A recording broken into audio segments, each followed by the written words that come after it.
찢어지는 듯한 통증으로 찾아와 급사로 이어진다. 대동맥 박리가 당신의 생명을 위협하고 있습니다. 몸속 가장 큰 혈관이 찢어지는 대동맥 박리는 겨울에 더 위험한데요. 미리 알아채기도 어렵고 통증이 나타날 땐 이미 위급 상황. 예방부터 치료까지 대동맥 박리를 극복하고 생명을 지키는 방법을 공개합니다. 급사를 막아라. 대동맥 박리에 대처하는 방법. 순환기내과 천민구 교수, 흉부외과 이치훈 교수와 함께 알아봅니다.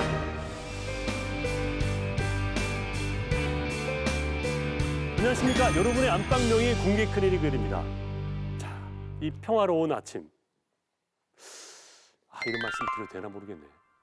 우리 중에 그 누구도 인식하고 있지 못하지만 저 멀리 인간은 누구나 앞두고 있습니다.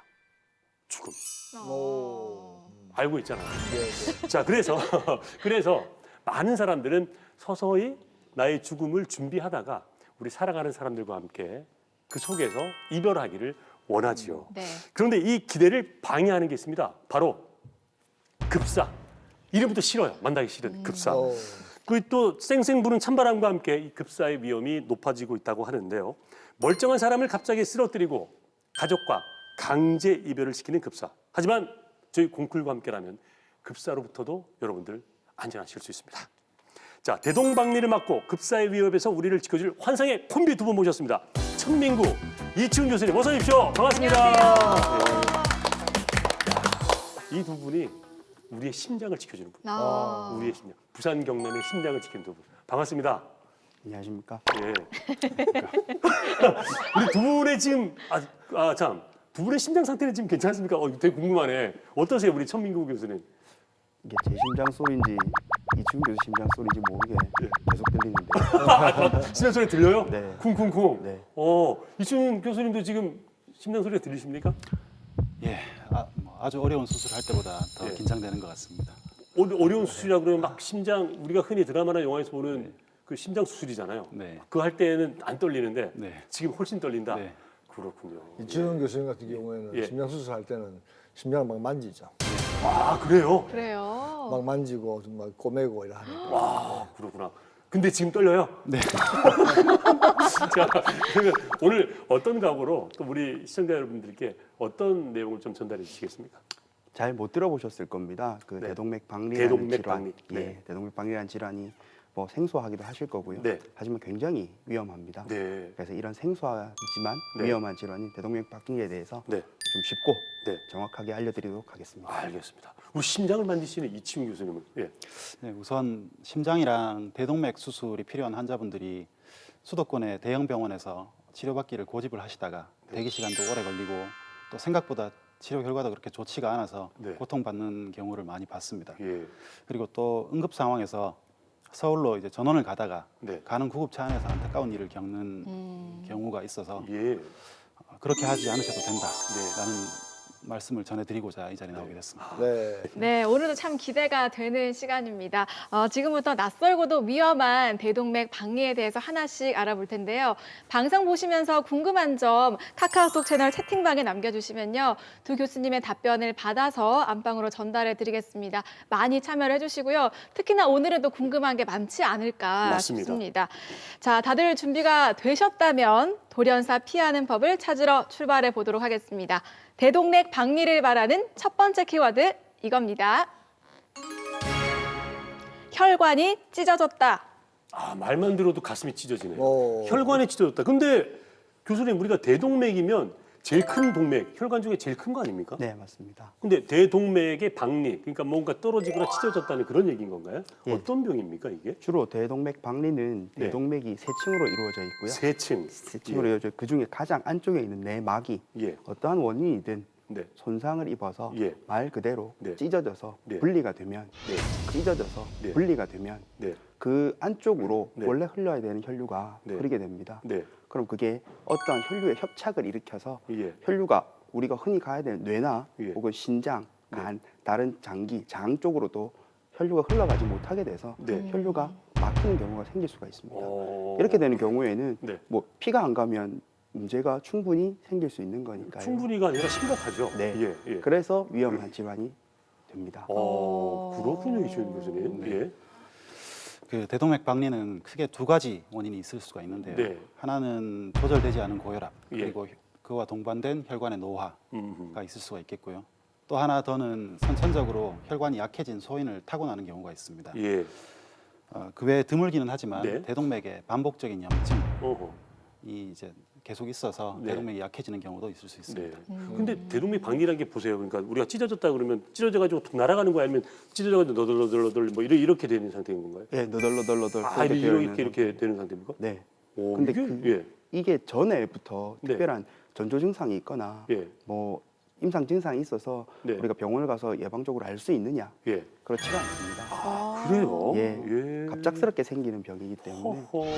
갑작스럽게 생겼을 경우에는 사망률에 네. 사망까지 이르게 되는 네. 사망률이 굉장히 높은 병이기 때문에 침묵의 살인자라고 불리기도 합니다. 아, 네. 그래서 급사, 쌀쌀한 이 겨울. 아, 그러네요. 그렇다면은 이렇게 좀 뭔가 가슴 통증이 있다거나 증상이 있을 것 같은데요. 음. 어떤가요? 이게 보통 증상이라고 하면 네. 이제 흔히 통증을 유발하게 되는 통증을 말하게 되는 경우가 많은데요. 네. 이게 특히나 어떠한 경우든 보면 찢어지는 듯한 증상을 호소하게 됩니다. 찢어지는 듯한 증상을 호소하게 됩니다. 통증이 실제적으로 환자들이 외래에 와서 혹은 응급실에서 어떤 통증이었냐, 찢어지는 듯한 통증이었다는 얘기를 되게 많이 합니다. 찢어지는 통증. 예. 예. 게다가 이게 상행대동맥이 찢어졌거나 하면 가슴 앞부분에 통증이 있을 수 있고요. 네네. 혹은 하행대동맥이 찢어지는 경우에는 네. 등으로 통증이 있습니다. 네. 근데 이게 상행대동맥이 찢어져서 하행대동맥 쪽으로 내려가는 경우들도 있기 네. 때문에 이런 경우는 가슴 앞에서 네. 등으로 방사되는 통증을 호소하는 경우도 있습니다. 그렇군요. 급작스럽고 찢어지고 네. 방사되는 통증이 특징이라고 할 수 있겠습니다. 이게 찢어지는 가슴 통증이라면 사실 저희가 알기로는 심근경색을 그러니까. 제일 많이 알고 있는데 그럼 심근경색이랑 대동맥 박리는 좀 어떻게 뭐 증상이 다릅니까? 심근경색은 주로 네. 이제 가장 가슴 통증 이러면 제일 많은 부분에서 사람들이 이야기하는 부분일 수 있는데요. 네. 심근경색은 주로 관상동맥이라고 네. 심장을 싸고 심근에 혈류를 공급하는 이 관상동맥 안에 협착이 일어나면서 네. 생기는 질환입니다. 네. 그래서 협착이 일어나서 혈류가 공급이 되지 않으면 심장에 괴사가 일어나서 생기는 질환이 심근경색이고요. 네. 대동맥 박리는 앞서 말씀드린 바와 같이 대동맥이 네. 내막이 찢어지면서 생기는 병이기 때문에 네. 두 병은 다른 병이고요. 네. 치료도 다르다고 할 수 있겠습니다. 완전히 다르네요, 이준 교수님 그러면. 예, 그 통증의 양상도 약간 다른데요. 네. 심근경색의 경우에는 주로 이제 가슴에서 시작을 해서 턱보다 아래쪽 네. 그리고 팔로 방사되는 통증을 주로 보이는 반면에 네. 대동맥 박리의 경우에는 방금 천민구 교수님 말씀하셨던 대로 앞가슴에서 시작해서 등 예. 쪽으로 방사되거나 어. 또 찢어지는 것이 진행을 하면서 통증이 느껴지는 부분이 계속 변하는 경우가 예. 많습니다. 음. 그리고 주로 이제 하행 대동맥이 박리가 되면 네. 견갑골 사이, 네. 그러니까 날개뼈 사이죠. 그 쪽에 등이 아프다고 표현하시는 분들이 많고요. 네. 또 심근경색이랑 달리 처음에 통증이 아주 심하다가 네. 시간이 점점점 지나서 이제 찢어지는 것이 어느 정도 진행을 덜하게 되면 음흠. 통증이 약간 경감된다는 특징이 있습니다. 그렇군요. 아니 고속도로도 아니고 혈관도 상행 하행이 있는 거. 그거 있더라고요, 그죠? 예. 좀 새로운 걸 알았는데 네. 상행이냐 하행이냐에 따라서 증상도 다르다고 하셨는데 그럼 상행 하행 어느 쪽이 더 위험한 건가요? 네, 대동맥 박리는 앞서 말씀드린 바와 같이 상행 대동맥 박리와 하행 대동맥 박리로 구분을 합니다. 네. 그 원인이 그 이유가 대부분 다 이게 치료 방법이 다르고 위험도가 다르기 때문인데요. 네. 상행 대동맥의 박리는 하행 대동맥 박리에 비해서 훨씬 위험합니다. 예. 그래서 응급 수술이 필요한 상황이고요. 그래서 응급 수술이 필요한 상황이고요. 예. 하행 대동맥의 박리는 상행 대동맥 박리에 비해서 조금 위험도가 낮습니다. 아하. 그래서 약물 치료를 하게 되는 경우들이 많습니다. 네. 그렇군요. 이제 대동맥 박리 원인은 아까 고혈압, 음흠. 그다음에 선천적으로 약한 혈관 조직을 타고난 분들이 많이 생긴다 그랬는데 이 선천적인 경우에는 예를 들면 본인이 태어나면서부터 이 위험을 안고 살면서도 모르고 살잖아요. 이걸 좀 미리 좀 알 수 있는 방법 없을까요? 어떻습니까, 이준 교수님? 예, 현재까지 알려진 선천성 유전성 대동맥 질환은 크게 4가지 정도가 있는데요. 네. 그 중에 대표적인 게 예. 마르판 증후군입니다. 이거는 특정 유전자의 결함으로 나타나는데요. 네. 한 75% 정도는 부모로부터 유전되고 예. 25% 정도는 후천적인 변이로 나타납니다. 예. 이 마르판 증후군은 특징적인 생김새를 가진 경우가 많습니다. 예. 이렇게 엄지 손가락을 이렇게 접었을 때 엄지 손가락을 엄지. 손 이렇게 예. 접고 예. 손가락으로 감쌌을 때 예. 네. 손바닥의 폭을 넘어서 밖으로 튀어나가는 아. 경우가 있고요. 오. 저는 반도 안 간다. 저는 세 번째까지도 안 가는데. 그건 괜찮습니다. 네. 근데 너무 짧은 것도 문제되는 거 아닙니까 혹시? 아닙니다. 그건 아니고. 네. 예, 예, 그리고 엄지 손가락과 예. 새끼 손가락으로 본인의 손목을 이렇게 잡았을 때 예. 네. 길이가 남습니다. 전 택도 없는데요. 예. 안 잡히는데. 안 잡혀. 예. 여무현님은 잡히죠. 저는 많이 남습니다. 걱정해야 근데 돼요. 야구 선수분들은 왜 손가락 길잖아요. 저도 긴 편인데 손목이 굵은 것 같습니다. 아, 손목에. 네, 그리고요. 네, 이런 경우를 네. 말판증후군의 어떤 특징적인 생김새 중에 하나라고 보고요. 네, 그 외에도 발 뒤꿈치 부근에 이렇게 각도가 틀어지거나 발 뒤꿈치가 네. 이런 기형이 있거나 네. 아니면 평발이 잘 동반되기도 하고요. 음. 또 흉골이 이렇게 돌출돼 있거나 네. 흉골이 움푹 들어가 있거나 네, 이런 새가슴이라고 하거나 오목가슴이라고 하죠. 네, 이런 경우가 있거나 그리고 또 기흉이 잘 생기기도 합니다. 네, 그리고 한눈에 봐도 알 수 있는 특징들로 네, 상체가 특히 짧고요. 네, 그리고 하체가 아주 길고 팔이 길며 네. 척추가 이렇게 휘어져 있는 경우가 많습니다. 음.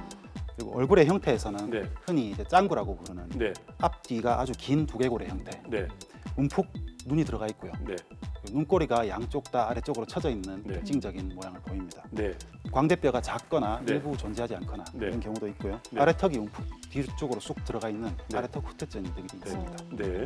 이런 특징적인 생김새들이 어떤 점수를 넘게 되면 이 사람은 말판증후군의 가능성이 높겠구나 네, 라고 간주를 하게 됩니다. 네, 그리고 또 생김새 이외에도 네. 대동맥이 늘어나 있는 게 확인된 경우 네. 그리고 부모나 형제, 자매 음. 이런 분들 중에 급사한 분이 있는 경우 네. 혹은 대동맥 질환이 있던 것이 확인이 된 경우 음. 이런 경우에 말판증후군이 가능성이 높겠고요. 네. 또 흔히 눈의 수정체 이상이 많이 동반되기 때문에 네. 젊은 나이에 시력을 많이 상실하거나 네. 눈이 아주 나쁜 경우가 오. 있을 수 있습니다. 네. 이런 경우에 반드시 대동맥이나 심장 전문의의 상담을 받아보시는 게 좋겠습니다. 근데 그런 분들은 본인이 아시지 않아요? 길을 다니거나 아니면 환자분들을 만나다 보면 네. 의외로 모르고 사시는 분들이 많이 계십니다. 그래요. 네. 오, 그렇군요. 그러니까 마르판 증후군이라고 했습니다. 네. 예. 오늘 혹시나 이치훈 선생님 얘기를 잘 기억이 안 나시는 분들은 다시 보기를 하시면 되겠네요. 예. 그렇잖아요. 이게 되게 중요한 거니까. 그러니까요. 예. 자, 근데 아까 말씀하신 것처럼 우리 천민규 교수님도 그렇고 이치훈 선생님도 그렇고 이게 뭐 상하행에 따라서 그 통증도 다르고 느낌도 다르다 이렇게 하셨잖아요. 어떻게 등 쪽으로도 얘기를 아까 하셨던데 네. 그래가지고 어떤 분들은 등이 좀 아파가지고 정형외과나 한의원에 가서 담 결린 게 아닌가 아, 뭐 그렇겠네요. 이렇게 해서 갔더니 이게 아니다라고 하더라고요. 그러면 척추 질환, 근골격계 질환하고 이 대동맥 박리하고 통증이나 이런 게 차이가 있습니까? 네, 차이가 좀 있습니다. 네, 주로 네, 대동맥 박리에 의한 통증은 아까 말씀드렸듯이 네. 주로 찢어지는 듯한 통증입니다. 찢어진다. 예, 환자도 말을 이렇게 합니다.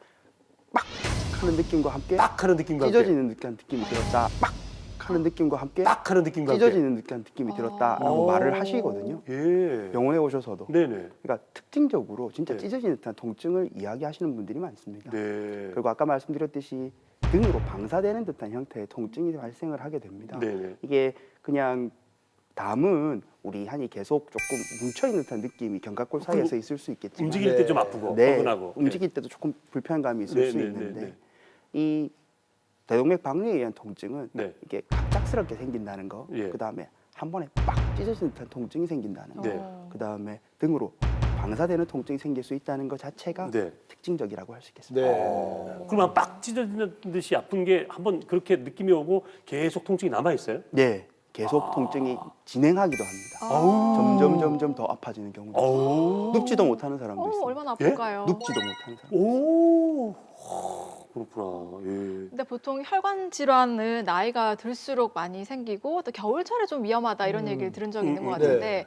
대동맥 방귀도 비슷한지 궁금하거든요. 이게 뭐 계절에 따라서 잘 생기는 게 있는 건지 연령대가 있는 건지 성별이 있는 건지 어떻습니까? 추운 날 혈관 질환 조심하라 그러잖아요. 네, 네. 그렇잖아요. 예. 네, 추운 날 혈관 질환 조심을 해야 되는 첫 번째 이유는요. 네. 온도 차이입니다. 그러니까. 우리가 이렇게 따뜻한 곳에 있다가 급작스럽게 밖에 나가게 되면 네. 나가게 되는 것 때문에 이제 우리가 급격한 온도 차가 예. 우리 교감신경을 자극하면서 그렇죠. 갑작스럽게 혈압을 올리게 되는 예, 경우도 네. 있습니다. 예. 그렇기 때문에 이제 순환 혈관 질환들이 자주 발생을 하게 된다는 네. 이제 보고들이 있고요. 네.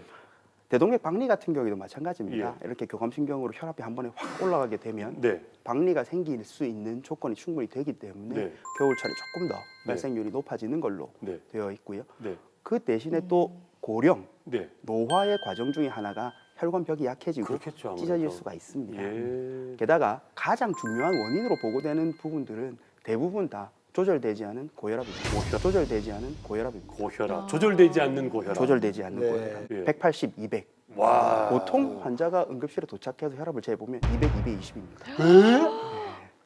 그렇게 해서 오시기 때문에 생각보다 많습니다. 조절하지 않는 고혈압이. 예. 예, 그래서 이런 환자들이 생기기 마련입니다. 근데 문헌상에서 보면 예. 가장 많은 발생 빈도를 보이고 있는 사람은 50에서 60세의 남성입니다. 50에서 60세의 남성입니다. 50세에서 60세 남성 중에 혈압이 조절되지 않는 사람. 예, 이유가 50에서 60세 남성들이 혈압약을 잘 안 먹게 되는 경우도 많고요. 왜 그걸 먹는 조절되지 않은 고혈압으로 오는 경우들이 생각보다 많습니다. 그래서 아마 그렇게 되는 연령대에 예. 남성이 가장 발생 빈도가 높은 걸로 되어 있고요. 네. 혈관 질환은 어쩔 수 없이 다른 혈관 질환도 마찬가지겠지만 남성이 여성에 비해서 하나의 위험 인자입니다. 그래서 남성이 여성에 비해서 네. 발생률이 약 2배 네. 정도로 보고가 되고 예. 있습니다. 그럼 두 분은 정말 심장 전문의시고 하시니까 두 분은 혈압이 없겠어요. 천민구 교수님 혈압 있습니까? 예, 저 혈압 혈압 전 단계 몇입니까? 130. 아, 130. 예. 이치훈 선생님은 저는 100 정도 됩니다. 아, 100 약간 낮네요. 네. 오, 그렇군요. 예. 뭐 혈관 질환 생각하면 뇌졸중이나 심근경색 이렇게 생각이 드는데요. 또 다른 혈관 질환이 뭐 모든 질환이 있다면은 뭐 대동맥 박리가 생길 위험이 높아지는 겁니까? 다른 혈관 질환과 대동맥 박리가 아주 직접적인 연관관계가 있지는 않습니다. 다만 이제 노화나 조절되지 않는 고혈압 이런 위험 인자들을 공유하고 결국은 원인이 같기 때문에 완전히 무관하다고는 볼 수 없겠습니다. 예, 그렇군요. 네, 뇌혈관 같은 경우에는 이게 이제 세 가지 정도 분류할 수 있는데 이렇게 터지거나 막히거나 부풀어 오르거나 네, 이제 예, 그런 예. 게 있잖아요. 네. 근데 이제 그러면 이제 뇌경색, 뇌출혈 또는 뇌동맥류라고 이야기하는데 대동맥 같은 경우에는 이제 이렇게 대동맥 박리 외에는 다른 문제는 없습니까? 대동맥도 마찬가지로 대동맥의 혈관벽이 뭐 노화나 혹은 뭐 다른 병에 의해서 약해지는 경우가 있을 수 있습니다. 네. 이런 혈관벽이 약해지면 워낙 압이 센 혈관이기 때문에 풍선처럼 혈관이 부풀어 오릅니다. 풍선처럼 혈관이 부풀어 오릅니다. 예, 이 부풀어 오른 것을 아까 말씀드렸던 것처럼 대동맥류라고 류. 하고요. 예. 이런 대동맥류가 발생하는 네. 경우도 있어서 네. 이런 데에 대한 추적 관찰과 치료도 필요한 경우가 있을 수 있습니다. 두 가지가 다르네요, 그죠? 두 가지가 있고, 네, 대동맥류는 대동맥이 점점 이렇게 늘어나고 네, 얇아지다가 견딜 수 있는 시점을 어느 순간 넘어서게 되면 이게 파열되기도 합니다. 네, 네. 근데 파열된 대동맥류는 대동맥 박리와 마찬가지로 아주 높은 사망률을 보이는 그렇겠죠. 질환이기 때문에 예. 무엇보다 조기 진단 네. 그리고 치료가 중요한 질환이라고 하겠습니다. 네. 그러니까 교수님 대동맥 박리는 찢어져 가지고 찢어진 거고, 그리고 류는 얇아져 가지고 부풀어진 거고. 네. 이러다가 얘들이 막히거나 터지면 이제 문제가 된다는 그런 얘기인데, 자 그러면 둘 다 대동맥에 생긴 거잖아요. 증상은 좀 비슷할 것 같은데 대동맥 박리하고 대동맥 류가 증상도 다릅니까? 예, 대동맥류와 대동맥 박리는 증상이 굉장히 다릅니다. 달라요? 예. 예. 특히 대동맥류 같은 경우에는 네. 거의 무증상인 경우가 대부분입니다. 대동맥 류는 예, 네. 대동맥류는 그냥 천천히 대동맥벽이 얇아지면서 네. 부풀어 오르는 질환이기 때문에 예. 어느 정도 사이즈까지 커지기 전까지는 증상이 없습니다. 네. 대부분 어떻게 발견되냐면 뭐 간을 찍는다든지 혹은 다른 CT를 찍다가 찍다가 옆에서 대동맥이 커지게 게 확인이 되어서 발견되는 경우가 대부분입니다. 그런 분도 운이 되게 좋은 경우네요. 운이 좋다고 할 수도 있고요. 예. 이게 어떻게 보면은 이게 운이 나쁘게 거기가 커졌다고 할 수도 있고요. 네, 네, 네. 그거는 이제 보는 관점 따라 다를 수 있겠지만 그렇겠지만, 예. 어떤 부분에서든 네. 그렇게 진단이 되는 경우들이 네. 대부분입니다. 그렇군요. 이충 교수님, 네. 직접 이제 수술하시잖아요. 네. 수술방에 오신 분들은 뭐라 그래요? 대동맥류하고 대동맥 박리의 증상을. 예, 보통 대동맥류는 아주 상당히 늘어나기 전까지는 증상이 없는 게 네. 대부분입니다. 네, 네. 다만 대동맥이 늘어나서 주변 장기를 압박하거나 아니면 이렇게 땡기게 만드는 증상들, 예를 들어서 성대신경이 늘어나서요, 네. 목이 쉬거나 갑자기 사례가 들린다, 예. 물만 마셔도 계속 사례가 들린다, 네. 이렇게 해서 오시는 분들이 있고요. 네. 또 바로 그 옆에 숨을 쉬는 기관과 네. 식도가 있습니다. 네네. 그래서 갑자기 음식을 삼킬 수가 없다. 어허. 숨쉬기가 힘들다. 야. 이렇게 내원하시는 분들도 있습니다. 네. 또 대동맥류가 많이 커져서 주변 장기를 누르다가 네. 그것이 자극이 심해지게 되면 네. 그 주변 장기 사이에 누공이 생기게 됩니다. 예. 그러면은 기관지나 식도로 대동맥에 있는 피들이 유입이 돼서 예. 아주 심한 객혈이나 토혈로 내원하시기도 합니다. 예. 아니, 그러니까 그렇군요. 저희가 육안으로 이렇게 보이면 병원을 갈 텐데 그렇지. 혈관이 몸 안에 있으니까 이게 지금 어떻게 진행이 된 건지 모르잖아요. 정말 궁금해. 아까 뭐 조기 진단 얘기하셨는데 대동맥류나 대동맥 방리 뭐 어떤 검사를 받아보면 알 수 있는 방법이 있나요? 일단 대동맥류나 대동맥 박리 다 검사의 가장 좋은 방법은 CT입니다. CT. 예, 예. 어디 그러면 그 흉부하고 이거 하부를 대동맥을 찍는 CT가 있습니다. 아, 그래요? 예, 대동맥을 전반 뭐 CT는 프로토콜이라고 불리는 형태에 따라서 네. 여러 가지 방법으로 찍을 수가 있거든요. 네네. 근데 우리가 요즘은 CT에 이제 채널이라고 하는 게 다양해지면서 네. 여러 개로 이제 막 256, 뭐 512 채널까지 네. 이렇게 나오거든요. 엄청나죠. 한 네. 3초면 촥 해서 전신을 스캔합니다. 와. 야, 그래가지고 다 그러니까 볼 수 있는 거예요. 네, 대동맥 전신의 혈관을 다 볼 수 네, 있어요? 맞습니다. 오. 그래서 대동맥 박리 같으나 대동맥류 같은 경우에는 방금 말씀드렸듯이 위치나 예. 형태나 예. 사이즈가 제일 중요합니다. 네. 이런 경우에 있어서 가장 그 형태나 위치나 사이즈를 제일 정확하게 잴 수 있는 방법이 CT입니다. 네. CT가 제일 좋은 방법이고요. 네. 혹은 대동맥 박리 같은 경우에 CT를 사용하지 못하게 되는 경우들도 있거든요. 예. 그럴 때는 혹은 경식도 초음파 예. 라는 걸 사용하기도 하고 네. MRI를 사용하기도 하는데요. 네. 시간도 워낙 많이 걸리고 환자의 위험도도 높을 수 있기 때문에 네. 현재로서는 CT가 가장 표준화된 검사 방법으로 되어 있습니다. 아. 무엇보다 방금 CT를 말씀하셨는데요. 네. CT가 가장 좋은 검사임에는 분명하고요. 네. 다만 그것보다 더 중요하다고 할 수 있는 점은 이런 경우 거의 응급 상황인 경우가 많기 때문에 네. 빠르게 시행하고 또 빠르게 판독해 줄 수 있는 네. 이런 시스템이 더 중요하다고 볼 수 아, 있습니다. 네. 예, 맞네요. 사람이 막 생사가 지금 다급해가지고 1분 1초가 급한데 왔는데 좀 기다려라 혹은 뭐 찍는데 시간이 걸린다 이러면 안 되죠. 얼마나 본인도 그러니까요. 힘들고 네. 가족들 답답하겠습니까? 자, 오늘은 여러분의 심장을 그리고 여러분의 대동맥을 지켜드립니다. 대동맥 박리, 대동맥류 알아봤는데 사실 이런 여러분들이 건강을 지키시려면 심장이 좀 튼튼하셔야 돼요. 딴 사람 무슨 얘기하면 그게 맞나? 이 사람 얘기하면 또 이게 맞는가? 이러면서 심장이 타고 왔다 갔다 하시면 안 되거든요. 네. 심장이 팔랑귀가 되시면 안 됩니다. 자, 그래서 오늘 이 시간 대동맥 박리, 대동맥류에 대한 카드라 통신 제가 깔끔하게 해결해 드리도록 하겠습니다. 이름하여 진실과 오해 OX 퀴즈. 자, 오늘 퀴즈 총 5문제가 있고요. 우리 시청자 여러분도 좀 풀어보시는데 오늘 우리 공클러 3분 네. 오늘 난이도는 역대급입니다. 정말 그래요. 세상인가요? 역대급. 너무 어려워요. 와, 여기서 정말 5개 다 맞췄다. 네. 정말 네. 다 맞췄다. 오늘은 제 출연료를 드리겠습니다. 와. 5개 다 맞힌 네. 분에게 제 출연료 전액을 드리겠습니다. 네, 3,000원입니다. 아니 5천 원 골라요. 5,000원이에요? 자, 갑니다. 첫 번째, 혈액형에 따라 심장병 위험도가 다르다. 저는 X를 들고 싶었지만 처음에 왜 이 문제를 이렇게 냈을까요? 혈액형과 혈관 맞을까요? 틀릴까요? 아, 더 네. 헷갈리게 여러분의 판단은 하시는데요. 뭘까요? 자, 마지막으로 틀리면서 하나, 둘, 셋. XX. 자, 그렇게 드실 줄 알았습니다. 정답을 공개해 주십시오. 뭡니까? 혈액형 상관이 없네요. 들어본 적이 없는 말은 틀린 거야. 이게. 예, 예. 대부분 혈액형하고 네. 심장 위험도를 비교한 자료는 거의 없습니다. 네네. 그리고 뭐 혈액형 자체를 분류하는 게 네. 어떤 위험도의 분류가 아니기 때문에요. 네. 이게 어떤 부분에서는 위험도의 인자 평가로서는 혈액형이 크게 도움이 되지 않을 수 아닙니다. 있습니다. 네. 2번, 두 번째 문제. 심장이 잘 뛰면 혈관도 건강하다. 뭐 당연한 얘기입니다. 심장이 잘 뛰면 혈관도 건강하다. 아니, 뭐 힌트를 당연하죠. 거꾸로. 마지막으로 틀리면 X. 하나, 둘, 셋. 네. OXO. 지금 갈렸어요, 두 분이. 아, 이거- 정답 공개해 주세요. 정답은 아. 심장 잘 뛴다고 혈관이 건강한 건 아니다 이건가요? 네. 와. 예. 심장은 박동입니다. 예. 네. 심장이 박동이 잘 뛴단 말은 뭐 네. 빠르지도 느리지도 않고 네. 규칙적으로 네. 잘 뛴다는 이야기를 하는 건데요. 네.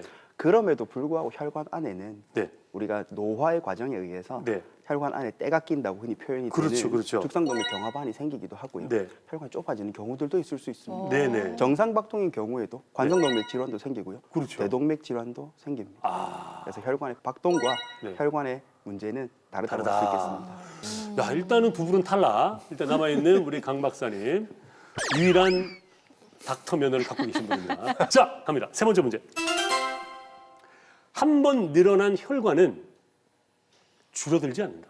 자, 맞으면 틀리면 하나, 둘, 셋. OX. OX. 자, 역시 정답이 달렸고. 이치훈 교수님, 정답을 공개해 주십시오. 정답은 뭡니까? 한 번 늘어난 게 줄어들지 안 않는다는 된다. 거죠. 않는다는 거죠. 그렇죠. 예. 저는 그렇게 들었습니다. 예. 그렇군요. 예.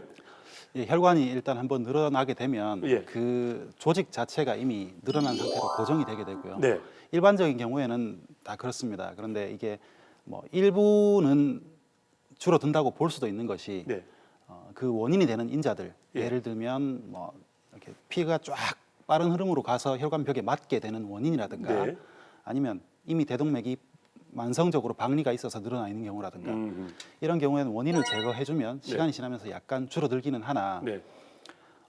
보통 늘어났다고 표현하는 대동맥류의 네. 경우에는 줄어들지 않고요. 네. 그 진행을 조금 더 늦춰주는 치료를 하게 됩니다. 아, 그렇군요. 자, 네 번째 문제. 네 번째 문제. 아스피린이 대동맥 박리를 예방한다. 아스피린이 대동맥 박리를. 야, 이것도 애매한데. 혈관을 위해서 혈관 건강을 위해서 아스피린 드시는 분들 계시거든요. 그렇죠. 예. 자, 맞으면 틀리면 X. 하나, 둘, 셋. 나 안다. 안 한다. XXX. 자, 정답은 X. 오, 그렇군요. 아니다. 아스피린 드신 분 많잖아요. 혈관 건강을 위해서. 네, 특별히 관상동맥 질환이 있는 환자분에서는 네. 이제 혈전 예방을 위해서 아스피린이 도움이 된다고 되어 있지만 대동맥 박리 환자에 있어서는 아스피린이 출혈의 위험도를 높이지 크게 도움이 되지는 않는 것으로 되어 있습니다. 아, 네. 그렇군요. 야. 다섯 번째 문제. 이제 하나 남았습니다. 아, 예. 한 분 남으셨죠. 예, 네. 다섯 번째. 대동맥 박리는 수술하면 더 위험하다. 이건 좀 대동 쉬운 것 같은데. 그래. 참, 이 문제 난이도 못 봤습니까? 함정일 수 야. 있습니다. 대동맥 박리는 수술하면 더 위험하다. 맞으면 틀리면 하나, 둘, 셋. 다 X를 드셨어요. 누가 하실 겁니까? 아, 그렇죠. 수술을 담당하시는 우리 이치훈 교수. 정답은 역시 X다. 예. 만약에 수술이 더 위험하다면 네. 제가 이 자리에 나올 이유도 없습니다. 그렇죠. 그렇죠, 그렇죠. 예. 흔히 급성 1형 대동맥 박리, 그러니까 상행 대동맥이 침범된 대동맥 박리는 네. 수술적 치료를 하지 않으면 약 48시간 내에 네. 93% 정도가 사망한다고 48시간 내에 네. 93% 정도가 사망한다고 알고 있습니다. 그렇습니까? 그러니까 거의 100%에 가까운 사망률이죠. 예. 그러나 수술을 하게 되면은 네. 그 사망률이 미국 기준으로는 한 17% 정도, 네. 우리나라 기준으로는 약 한 10에서 11% 정도로 떨어지게 되고 사망률이 떨어진다는 거죠. 네, 네, 네. 예, 예. 저희 팀의 성적은 사실 그거보다 훨씬 좋습니다. 저희 팀의 성적은 사실 그거보다 훨씬 좋습니다. 야, 박수. 아, 얼마 정도 됩니까? 그 우리 이치훈 선생님 그 팀. 저는 아직 사망률이 없었습니다. 다시 한 번 더 박수. 그렇군요. 예. 예, 그래서 네. 수술하면 더 위험하다는 건 네. 분명히 아니다. 예, 사실입니다. 네, 이렇게 급사를 부르는 대동맥 박리가 얼마나 무서운 병인지도 알았고요. 알쏭달쏭한 속설까지 함께 풀어봤습니다. 네, 이제는 돌연사를 막는 방법 알아보도록 하겠습니다. 대동맥 박리를 말하는 두 번째 키워드 이겁니다. 초기 대응이 생사를 가른다. 자, 대동맥 박리가 생기고 1시간이 지날 때마다 사망률이 1%씩 높아진다고 하고 병원에 도착하기 전에 사망하는 경우가 많다고 그럽니다. 네. 아, 그만큼 초기 대응이 중요한데. 자, 이제 알겠습니다. 저희가 대동맥 박리가 얼마나 위험하고 이걸 저희가 피해가야 되는지를. 그러면 최 교수님 이런 생각을 좀 해요. 이게 수술도 해야 되겠지만 약물로 좀 치료하는 경우가 있으면 더 좋겠다. 아, 혹시 약물 치료도 됩니까? 환자분들 오셔서 제일 먼저 묻습니다. 예. 약물로는 어떻게 안 되냐? 아, 예. 아까 잠깐 말씀드렸던 것처럼 네. 대동맥 박리는 형태를 따라 크게 두 가지로 구분이 됩니다. 예. 상행 대동맥 박리와 하행 대동맥 박리로 구분이 되는데 네. 상행 대동맥 박리 같은 경우에는 이춘 교수 방금 말씀하셨던 것처럼 사망률이 93%에 이르는 네. 굉장히 위험한 질환이에요. 예. 사망률이 93%에 이르는 네. 굉장히 위험한 질환이에요. 예. 그래서 이거는 진짜 응급으로 바로 수술을 하지 않으면 네. 환자가 생명이 위태로울 정도로 위험한 병입니다. 예. 예. 하지만 반대로 하행대동맥인 같은 경우에는 네. 저희가 약물 치료로 환자를 초기 대응하는 경우가 많습니다. 네. 잠깐만 그러면 교수님 저희가 잘 몰라서 그래요. 네. 상행, 하행 대동맥 두 개 있다고 하셨는데 어디 있는 겁니까? 예. 제가 보호자분한테나 환자분한테 제일 많이 하는 말이 예. 할아버지 지팡이. 예. 우리 할아버지들 다리 걸음 불편하시면 지팡이 짚으시잖아요. 예, 예. 그러니까 우산 모양처럼 예. 지팡이가 이렇게 생겼습니다. 네네. 그죠? 예. 이렇게 생긴 형태가 대동맥의 모양처럼 생긴 겁니다. 아, 네. 그게 그래서 심장 옆에도 있고 그게 상행이고. 심장하고 연결된 부위가 상행대동맥. 예. 그다음에 심장에서 돌아서 네. 머리 쪽으로 혈류를 공급하고 나서 네. 등 쪽으로 해서 예. 다리 쪽으로 내려가는 그게 하행. 하행대동맥. 이제 알겠네요. 혈류의 방향에 따라서 네. 상행대동맥, 그렇군요. 하행대동맥으로 올라가고 분류를 하게 내려가니까. 됩니다. 예. 그래서 하행대동맥이 생긴 박리 같은 경우에는 네. 저희가 아까 말씀드렸던 것처럼 약물 치료로 네. 초기 대응을 하게 됩니다. 그렇군요. 우리가 심장이 멈추면 이 좋은 세상 네. 끝이지 않습니까? 그렇죠. 예. 그런 만큼 심장 수술은 아주 위험한 수술일 것 같은데 바로 수술이 필요한 경우와 또 그런 경우에 어떤 수술을 어떻게 하는지 궁금하네요. 이치훈 교수님. 네. 예, 여러 차례 반복적으로 얘기가 나오고 있듯이 상행 대동맥을 침범한 경우에는 즉시 응급 수술이 필요합니다. 예. 또 그 외에 네. 하행 대동맥을 침범한 경우에는 기본적으로는 약물 치료이나 다른 장기로 가는 예를 들면 네. 콩팥이라든가 네. 장 혹은 다리 네. 이런 쪽으로 가는 혈관을 막아서 네. 증상이 생기게 되면 그 또한 응급으로 어떤 시술 네. 혹은 수술을 해야 되는 오. 기준이 됩니다. 네. 수술의 범위는 대동맥이 어디서 찢어져서 어느 네. 만큼 찢어진 게 파급됐느냐에 네. 따라서 결정이 됩니다. 예. 수술은 우선 가슴을 열고 예. 아이고야. 심장을 세워야 되기 때문에 세운다고요? 예, 멈추게 한다. 네. 네. 심장을 멈추면 그럼 사람 죽잖아요. 그래서 그 멈춰 있는 동안 심장 대신에 일을 해줄 수 있는 기계를 설치하게 됩니다. 그거를 체외순환기라고 하는데요. 체외 순환기. 예. 네, 그 심장 수술할 때 필수적으로 필요한 기계 중에 하나입니다. 예. 그거를 설치하고 심장을 안전하게 멈추게 한 뒤에 예. 찢어진 혈관 부분을 다 절제를 하고 예. 그 부분을 인공혈관으로 바꾸게 됩니다. 인공혈관으로 바꾸네요. 일본 혈관이 지금 굉장히 많이 발달됐죠. 네, 예전에는 그 인공혈관 자체가 네. 몸의 면역 반응에 공격을 받거나 네. 혹은 나중에 혈류에 의해서 압력을 많이 받으면 네. 그게 손상되는 경우도 있었습니다. 네. 네. 그리고 인공혈관 자체가 천으로 만들어져 있는 네. 네. 거였는데 네. 그 천에서 스물스물 피가 새 나오는 경우도 있었습니다. 네. 네. 그런 경우에 상당히 치료하기가 곤란했었는데요. 예. 최근에는 소재가 발전을 해서 네. 어떤 면역 반응에 의해서 공격받는 경우도 없고 오. 내구성이 아주 많이 향상됐습니다. 네. 그렇군요. 예. 참 이렇게 간단하게 말씀은 하시지만 사실 수술 과정이 굉장히 복잡하고 무서울 것 같은데 내과, 외과 교수님 두 분 나오셨잖아요. 네. 근데 사실 대동맥 박리가 내과와 외과의 협진이 또 그럼요. 그렇게 중요하다면서요. 네, 네. 그러니까 환자가 오면 어떻게 또 협진을 해서 어떤 과정으로 이어지나요? 네, 환자가 응급실로 오거나 네. 주로 이제 대동맥 박리인 경우에는 다른 병원에서 발견을 해서 네. 전원을 보내도 되겠냐라고 예. 전화가 오는 경우가 많습니다. 예. 연락을 받는 즉시 네. 대동맥 수술팀 그리고 네. 심장내과팀이 즉시 소집돼서 네. 병원으로 들어옵니다. 야, 좀 멋있다 근데 좀 이렇게 말씀하시니까 드라마의 그 모습이 방방방방. 야, 전화가 와가지고 지금 환자 가운데 준비해 이러면 막 가운 입고 이렇게 막 마이크 팍. 야. 뒤에서 앉아 있어요. 1구역이요. 거의 비슷한 광경일 겁니다. 아 진짜 그렇군요. 예. 가운은 아니었습니다. 가운 아니고 예. 어제 수술복 입고 계시니까. 예. 그리고 환자분이 이제 내원하시는 즉시 내외과 협진을 네. 시행을 해가지고요. 네. 바로 필요한 약물도 투여되고 네. 필요한 검사, 뭐 네. 초음파라든가 네. CT 네. 이런 검사들을 지체 없이 바로 시행을 하게 됩니다. 네. 그래서 검사 결과 응급 수술이 필요한 경우에는 네. 이제 저희 쪽으로 환자분이 넘어오셔서 응급 네. 수술을 받게 되고요. 네. 내과적인 치료가 우선이 되는 경우에는 다시 또 내과 쪽으로 오. 바로 가셔가지고 네. 중환자실 치료를 받게 됩니다. 아 그렇군요. 또 수술만 한다고 끝은 아니고요. 네.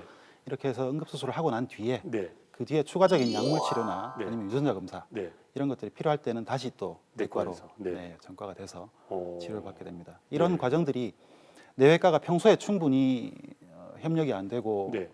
미리 훈련이 돼 있지 않으면 네. 네. 상당히 시간이 많이 지체되고 그것 네. 때문에 안타까운 일이 벌어질 수 있기 때문에 네. 네. 저희는 평소에 이런 협진 체계를 잘 구축하고 있습니다. 그 친해 보이세요, 두 분이. 그러게 아주 좋아 보입니다. 그래요. 네. 내과에서도 하는 일이 또 많으시겠어요, 그죠? 네, 방금 우리 이치훈 교수 말씀하셨듯이 저희가 네. 협진을 통해서 네. 환자를 일단 우선적으로 평가하는 것이 제일 중요합니다. 그렇죠, 상태가. 환자 평가를 하고 나면 음. 분명히 상행대동맥 같은 경우에는 아마 부산시 통틀어서 가장 빨리 수술 들어가는 팀이라고 오, 자부할 수 있을 정도로 그래요? 예. 굉장히 빨리 수술 들어갑니다. 예. 그래서 그런 말은 저희 네. 전달 체계를 가지고 있고요. 예. 근데 저희 쪽에 내과 쪽에 입원을 해서 중환자실 치료를 받다가도 아까 말씀드렸듯이 하행대동맥에 박리가 생겼을 경우에 약물 치료가 우선이라고 말씀을 드렸는데 네.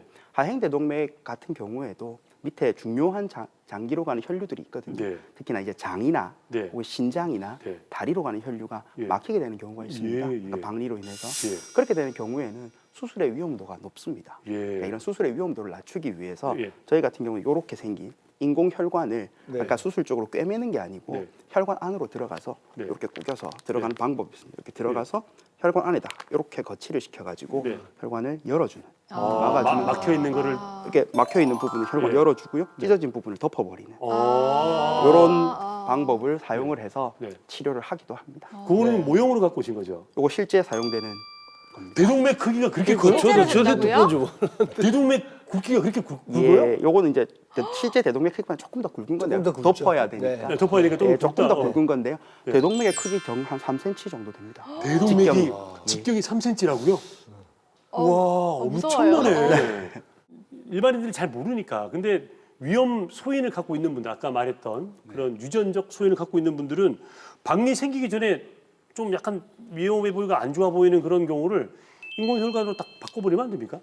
예, 말판 예, 증후군으로 진단이 된 분들의 네, 경우에 약 20세 이전 아주 젊은 나이부터 CT나 심장 초음파를 시행을 해서요. 예, 대동맥이 괜찮은지를 보게 됩니다. 예, 그리고 추적 관찰도 꾸준히 해나가서 네, 조금 대동맥이 커져서 터질 위험성이 있거나 네. 박리가 될 위험성이 있어 보인다 정도의 크기가 되면 네.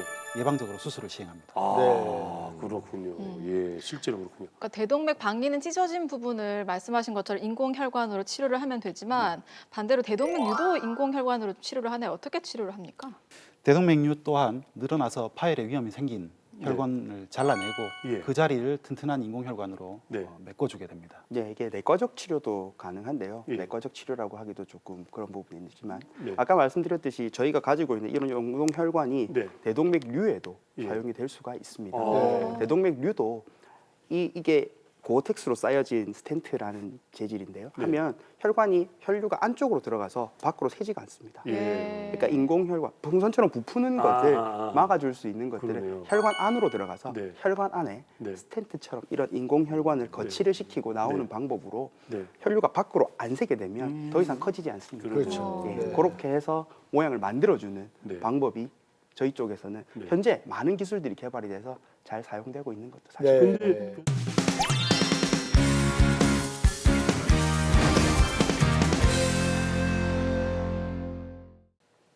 아마 오늘 이 방송 보신 많은 분들이 한 두 가지 정도는 기억하실 겁니다. 대동맥 박리가 이렇게 무서운 거구나. 또 하나는 뭐냐? 분명 요거 하고 계셨을 거예요. 자, 이제는 여러분들이 주목해야 할 것은 바로 이 황금 처방전입니다. 대동맥 박리가 생기면 막거나 아니면 생기기 전에 막아주는 어떤 황금 처방전이 지금 여기 있어요. 네. 우리 이치훈 천민고 선생님 가서 오셨어요. 뭘까요 이게 도대체? 아마 혈관에 좋은 거 아니겠어요? 그렇죠. 혈압이나 혈관. 그렇죠. 네. 뭡니까? 그게 요즘 많이 나는 은행 같은 거 아니겠어요? 은행. 아, 은행이 그 먹으면 좋습니까? 은행은 혈액순환 좋다고 이제 아. 알잖아요. 네. 준희 아나운서 뭐가 있겠습니까? 저는 혈관 건강에 좋은 양파. 양파 좋지. 어떤 분은 양파 드시고 몇 끼마다 양파 볶아 드시는 분도 있죠, 계시고. 있죠. 좋죠. 네. 양파가 양파. 좋다. 우리 저는 반사. 반사. 묻지 마라. 알겠습니다. 미리 준비 좀 하시고요. 미리 대본을 좀 드리세요. 자, 오늘 여러분의 대동맥 건강을 지켜줄 오늘의 황금 처방전 바로 이겁니다. 오, 약이구나. 네. 약? 약? 약. 약이네요. 이치훈 선생님 이게 무슨 약입니까? 혈압약입니다. 혈압약. 오. 결국은 혈압이 가장 네. 중요하군요. 예. 예. 이제 고혈압이 네. 대동맥이 늘어나거나 박리되는 거에 가장 흔한 원인이기도 하고요. 또 수술적 치료를 이미 한 뒤에도 남아 있는 대동맥이 있을 수 있는데 네. 그 남아 있는 대동맥이 병이 더 진행하는 것을 아주 효과적으로 막아주기 때문입니다. 네. 그리고 또한 환자분 본인이 사실은 할 수 있는 일이 많지 않습니다. 이 병에 그렇죠. 대해서. 네. 근데 이거를 꾸준히 드시는 거는 본인이 할 수 있는 몇 안 되는 일 중에 하나입니다. 이 중요성은 아무리 강조해도 지나치지 않을 것 같습니다. 네. 혈압약 이거 드시면 되는데 참 안 드시는 분들 네. 많이 계시던데. 그러니까 진짜. 왜냐하면 또 한 번 먹으면 평생 먹어야 된다. 근데 아니 그 평생 드시면 되지. 이거 뭐라고 이거 아침에 눈 떠가지고 하나 탁 드시면 안 되나? 또 어떤 분들이 일주일 정도 끊어봤더니 혈압이 괜찮다 해서 또 안 드시는 분도 계시다고 하더라고요. 고혈압약은 좀 어떻게 먹어야 도움이 될까요? 고혈압약은 우선적으로 대부분 다 평생 드셔야 되는 게 맞습니다. 네. 예, 왜 그러냐면 혈압은 혈관의 노화의 과정 중에 하나에서 생기는 또 현상이기 때문에 네. 이거는 앞으로 우리가 관리를 해 나가는 차원에서도 혈압약은 계속 드셔야 되는 게 맞고요. 혈압이 처음 발생했다는 건 벌써 내 평균 혈압이 140 이상 올라가서 유지가 되고 있다는 거기 때문에 혈압 자체가 높다고 문제가 생기지 않습니다. 예. 혈압 자체가 높은 게 만들어내는 다른 합병증들이 네, 네. 문제가 생기는 겁니다. 다른 합병증들이 네, 네. 문제가 생기는 겁니다. 예. 그럼 우리가 혈압약을 먹는 게 네. 치료제냐에 네. 대해서는 약간 생각해 볼 필요가 있습니다. 음. 혈압하고 당뇨 이런 성인병들은 네. 치료가 되지는 않습니다. 그렇죠. 관리하는 거. 네, 네. 마찬가지로 운동하고 네. 생활 습관 개선하고 네. 식이 조절하고 네. 혈압약은 같은 개념입니다. 네, 네. 물론 포션이 다르겠죠. 예. 뭐 우리가 운동 열심히 해서 막 30씩, 20씩, 30씩 떨어뜨리기 힘들거든요. 네, 네. 하지만 혈압약은 그렇게 떨어뜨릴 수 있는 네. 조건이 되는 약이니까요. 네, 네. 그렇게 해서 결국 혈압약은 항생제처럼 2주, 3주 먹고 끊으십시오 할 수 있는 약이 아닙니다. 일주일 먹고 괜찮았다. 요즘 약 좋거든요. 네. 그래서 일주일 끊어도 혈압이 유지가 잘 되는 경우들이 그래. 한 번씩 생깁니다. 아. 그렇다고 무턱대고 약을 끊으시면 안 네. 되고요. 약의 조절은 네. 항상 약을 처방해 주신 네. 전문의와 네. 상의를 하시는 게 네. 가장 중요하다고 할 수 있겠습니다. 얼마나 이 말씀을 많이 하셨겠어요. 그래요. 근데 교수님 진짜 한번 궁금한 건데요. 그래서 이제 혈압을 진단 받아가지고 혈압약 드시고 꾸준하게 생활 개선을 했더니 혈압이 뚝 떨어졌어요. 그랬더니 약을 또 끊었네. 했더니 일주일도 괜찮고 뭐 한 달도 괜찮고 6개월도 괜찮다. 한 1년 정도 괜찮다. 그럼 끊어도 되는 겁니까? 네, 아주 드물지만 환자들이 혈압이 그렇게 조절돼서 오는 경우들이 있는데요. 요 대부분은 네. 먼저 혈압을 측정할 때 네. 처음 시작에 진단이 네. 오류가 났던 경우들이 있을 수가 있습니다. 아하, 예. 이게 한두 번 혈압을 재봐가지고 이게 혈압을 잴 때 우리가 100m 달리기 하고 혈압을 재면 180까지 네. 올라가거든요. 네. 200까지도 올라가고. 네. 막 전력 질주하고 난 다음에 잰다. 네. 물론 그렇진 않겠지만 헐떡헐떡거리면서 계단을 올라와서 잰다든지 혹은 누구랑 이야기를 잠깐 하다 흥분 상태에서 잰다든지 네.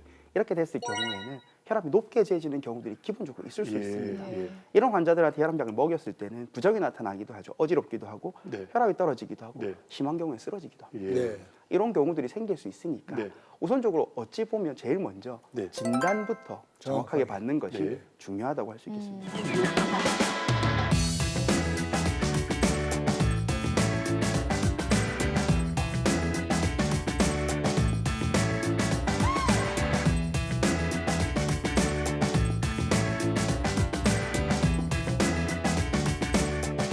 자, 그러면 우리가 대동맥 박리를 막고 또 그래서 급사를 막기 위해서는 고혈압 관리 외에 어떤 일을 또 해야 될까요? 예, 대동맥 박리 혹은 대동맥류가 있었던 경우에 네. 무거운 무게를 드는 역도 같은 운동들은 아주 해롭다고 알려져 있습니다. 네. 그리고 또 대동맥이 박리되지 않았더라도 건강 검진을 하다가 뭐 한 4점 몇 cm 정도로 커져 있다 이런 얘기를 듣게 되는 분들이 꽤 많이 있습니다. 대동맥 6겠네요, 예, 그죠? 예. 네. 이런 분들은 정기적으로 검사를 반드시 네. 받아보시기를 추천드리고 싶습니다. 아, 네. 우선 그렇게 해서 약물 치료를 하고 네. 박리가 생기거나 터질 수 있는 위험성이 있을 정도로 커졌을 때 네. 선제적으로 수술을 하면 아주 합병증과 사망률이 낮습니다. 그렇겠죠. 그런데 일단 박리가 돼서 오시면 네. 아주 네. 위험하니까. 그보다 훨씬 더 안 좋은 상황에서 네. 수술을 시행을 해야 되고요. 네. 또 유전성 대동맥 질환이 의심이 되는 경우 이런 경우에는 아주 어릴 때부터 네. 면밀한 관리가 네. 필요합니다. 그래서 반드시 전문가와 상담을 해보시기를 추천합니다. 네. 알겠습니다. 네. 전민구 교수님. 네, 저는 내과 의사이기 때문에 네. 조금 더 다른 이야기를 드리고 싶습니다. 예, 예. 모든 병에서 가장 큰 것은 생활 습관, 그러니까 우리가 건강한 생활 습관을 관리하는 겁니다. 네. 결국 말씀드렸듯이 제일 큰 원인은 조절되지 않은 고혈압입니다. 네. 네. 약을 먹는 것도 중요한 부분인데요. 네. 혈압을 낮추는 데 있어서 반드시 약만 있는 건 아닙니다. 네. 혈관의 노화를 예방하는 방법도 약만 있는 것도 아닙니다. 그렇죠. 우리가 흔히 말하는 건강한 생활 습관, 네. 즉 짜게 먹지 않고 음. 규칙적인 운동을 하고 네. 그다음에 술, 네. 담배를 하지 않는 것은 네. 굉장히 중요한 포인트일 수 있습니다. 그렇죠. 네. 이게 앞으로 우리가 건강하게 혈관을 지켜나갈 수 있는 네. 아주 중요한 포인트가 이런 건강한 생활 습관을 네. 유지하는 것도 아주 중요하다고 네. 할 수 있겠습니다. 네. 그 혈압 있다고 막 하시면서 혈압 약 하나 드시면서 술 드시고 담배 피우시고 운동 안 하고 이러면 그건 아니죠. 혈압약 드시면. 네. 네, 오늘은 자 이렇게 낯설지만 위험한 대동맥 박리에 대해서 알아봤는데요. 마지막으로 교수님들께 여쭙고 싶어요. 대동맥 박리 이것만은 정말 중요하고 지켜야 한다 하는 거 마무리 말씀으로 좀 부탁을 드릴까요? 천명 교수님. 네, 대동맥 박리는 앞서 여러 번 말씀드렸지만 생소하지만 굉장히 위험한 질환입니다. 이 위험한 질환의 원인을 잘 알고 관리를 잘 한다 그러면 위험하지만은 않을 수 있습니다. 그래서 좋은 건강한 생활 습관을 유지하고 약을 잘 먹고 혹은 자기에게 위험 소인이 있다는 것을 알게 되면 검진을 잘 받으면서 지켜나간다면 위험하지만 우리가 환자가 일상생활에 크게 영향 없이 잘 지낼 수 있는 질환이니까 언제라도 주저하지 마시고 찾아주시면 저희가 도움을 드릴 수 있도록 하겠습니다. 아, 근데 교수님은 말씀하시는데 환자들이 되게 좋아하죠. 이해를 잘하고. 네, 정말 말씀을 친근하게 잘해주셨습니다. 이치훈 교수님. 예, 저는 수술하는 사람의 입장에서 말씀을 드리겠습니다. 네. 대동맥 박리나 대동맥류 이런 것들은 과거에 지금만큼 의술이 발달하지 못했을 시기에는 뭐 일단 발생하면 뭐 병원에 오시기도 전에 돌아가시거나 네. 아니면 병원에 오시더라도 손 쓸 수 없는 경우 또 수술을 잘 하더라도 결과가 안 좋은 경우가 상당히 많았습니다. 네. 그러나 현재는 수술 기법도 많이 발달했고요. 과거보다 이런 수술의 기술도 많이 발전을 했고요. 네. 그래서 과거보다 훨씬 더 성적이 좋아졌고 앞으로도 더 좋아질 겁니다. 네. 그리고 또 하나 안타까운 점 중에 하나가 환자분의 연세가 많다고 네. 뭐 80 몇 세 뭐 네. 이런 분들 보호자분들께서 수술은 그냥 위험하니까 안 하겠다라고 네. 하시는 분들이 계신데요. 네. 종종 계십니다. 네. 그런데 그런 경우에도 수술을 하는 것과 하지 않는 것을 비교했을 때는 아주 천차만별의 차이가 나기 때문에 네. 그렇게 쉽게 포기하시지 않았으면 좋겠습니다. 아, 야, 정말 두 분이 계시니까 얼마나 든든한지 모르겠어요. 네. 세 분은 어땠습니까? 우리 정준희 아나운서는. 일단 대동맥 박리라는 것 자체를 처음 들었고요. 네. 대동맥에 좀 선천적으로 문제가 있는 분들만 생기는 거다라고 생각했는데 또 혈압, 고혈압이 또 중요하다고 하니까 네. 혈압 관리 잘해야겠네요. 그래요. 네. 네. 금방사님은 혈압 네, 혈압 약 관리 잘 드시고 계시잖아요. 네, 예. 잘 관리하고 있고 이번에 네. 또 혈압약 좀 바꿨습니다. 아, 뭐요? 네, 네, 조금 혈압이 조절 안 되는 것 같아가지고 예, 예, 바꿨는데 바꾸기 잘했다는 생각이 들고 네. 무엇보다 네. 이 응급 수술 다루고 응급 환자들 보시는 이 의사들이 자꾸 없어지거든요. 네, 네. 우리 대한민국에 자꾸 의사 수가 좀 외과계, 내과계 자꾸만 기피하는 그런 경향이 많이 있는데 예. 이제 밤잠 안 자고 하시는 네. 우리 후배님들 보시면 정말 네. 대견스럽습니다. 아유, 무슨 말이에요. 예, 여모 의원님 어떠셨습니까?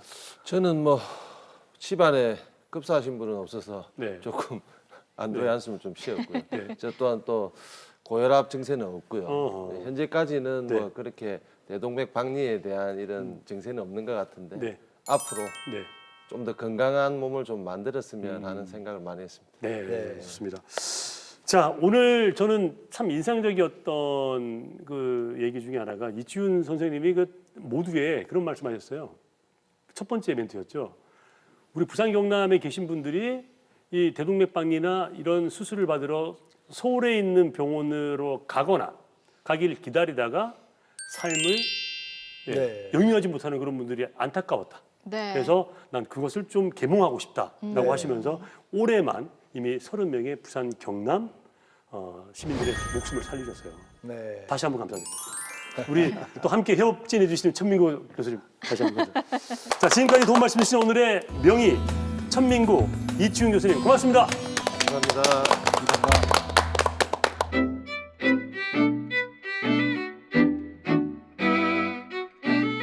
되게 등이 아프더라고요. 이제 날개 부분하고 등 쪽 너무 아프더라고요. 그래서 저는 그냥 뭐 일반 뭐 그냥 담이라든지 어깨 결림 뭐 이 정도인 줄 알았지. 그러고는 전조 증상은 없었고요. 보통 제가 조금 혈압이 있는 편이라서 혈압 때문에 조금 머리가 살짝 아프다는 정도. 뭔가 찢어지면서 툭 하고 떨어지는 느낌? 이쪽 왼쪽 배 쪽에서 등배 쪽에서. 그래서 처음에는 그게 뭔지도 모르고 계속 아파하면서 이제 있다가 새벽에 응급실을 가서 그냥 진통제만 받아오고 그 정도. 근데 진통제 먹고도 전혀 통증이 잡히지를 않아가지고. 네, 응급을 갔는데 별 딱히 이상은 없으시다고 얘기를 하시더라고요. 그래서 집에 와서 한 1시간 남짓 잠을 잤는데 자고 일어나서 바로 터져버린 거예요. 그 순간.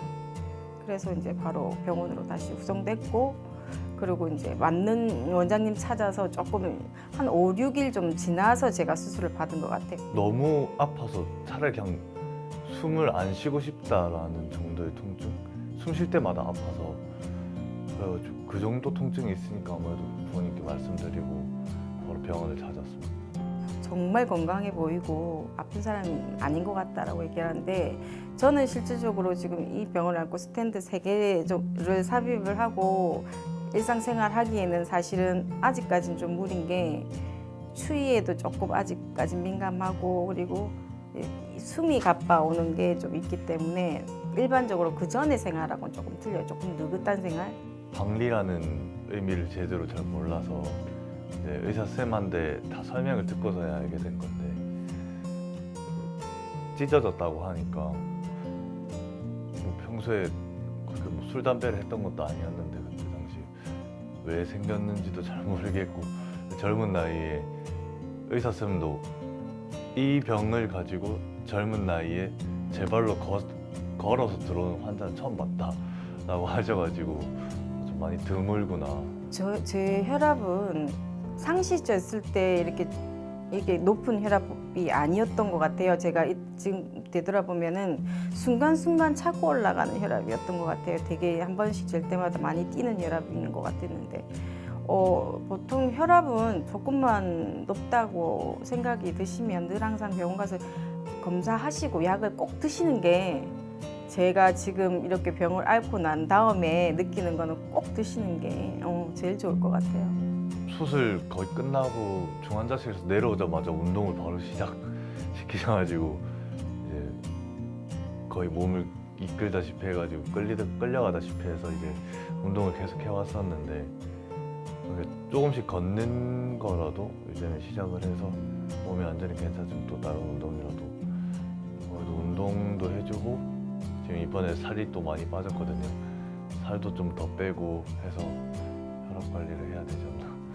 저는 이게 전조 증상이 없고 사람마다 조금 느끼는 강도도 틀릴 거고, 그리고 저처럼 아예 무지하게 잘 모르고 있다가 그냥 한 번에 이제 터지는 경우도 있고 하니까, 그냥 내과 진료나 가셔가지고 내가 혈압이 좀 있다고 싶으시면 뭐 교수님 진료에 따라서 약을 꼭 처방하셔서 꾸준히 드시는 게 아마 예방하시는 길일 것 같아요.